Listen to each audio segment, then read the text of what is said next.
Now you should create a staff account.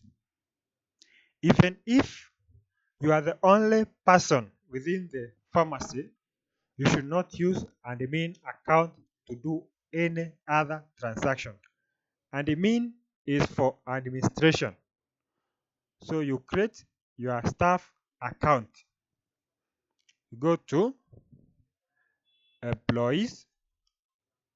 Currently you have none, and so you add new and you fill these spaces. You fill the form.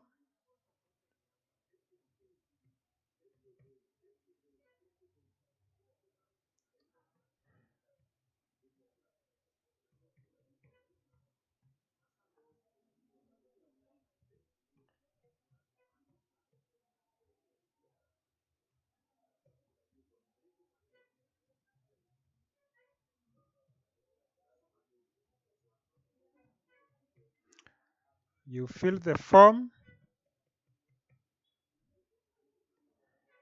You create the password.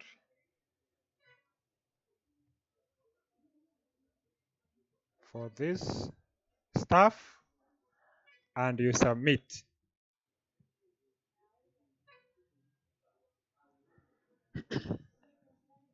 Now this stuff is not active.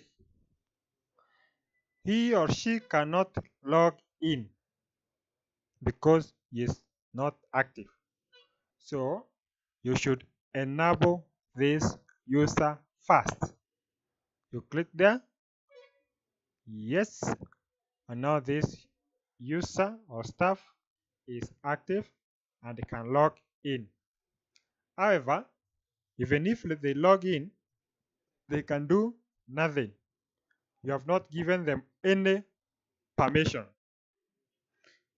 of what they can do. You click there, you go to permissions. Here, you should select user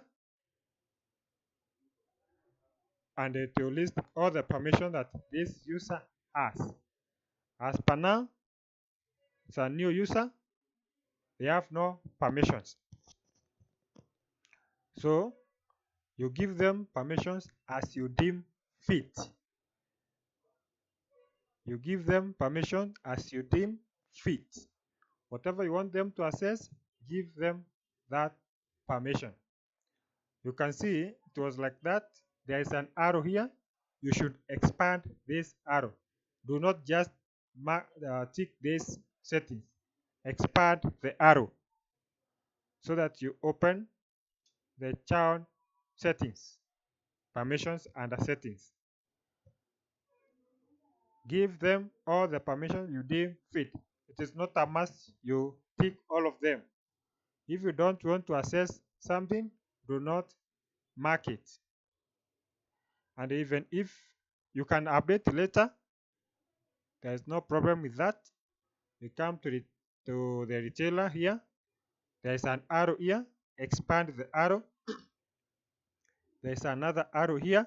Expand the arrow and you give them the permissions.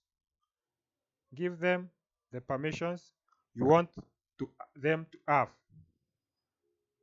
You are giving them the authority to do whatever you want them to do. You tick all the boxes, all the permissions you want them to do, to have access to.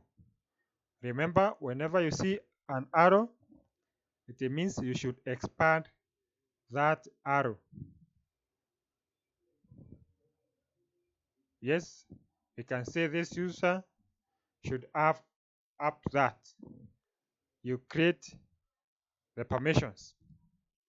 Now we have this user here listed and has these permissions.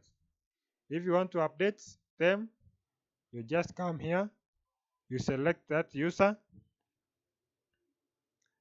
uh,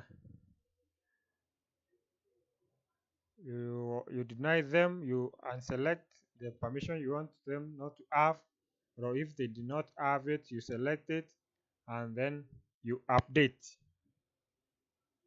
and that is updated, and now this user has 36. So you have your first staff, you are able to log in and you have given them permissions. If you want to change their password, or if you want to update their other details, you can still update using view account. And this user can now log in. We will not be using the admin anymore. We will transition to the staff account. Thank you. Next, we go to item master.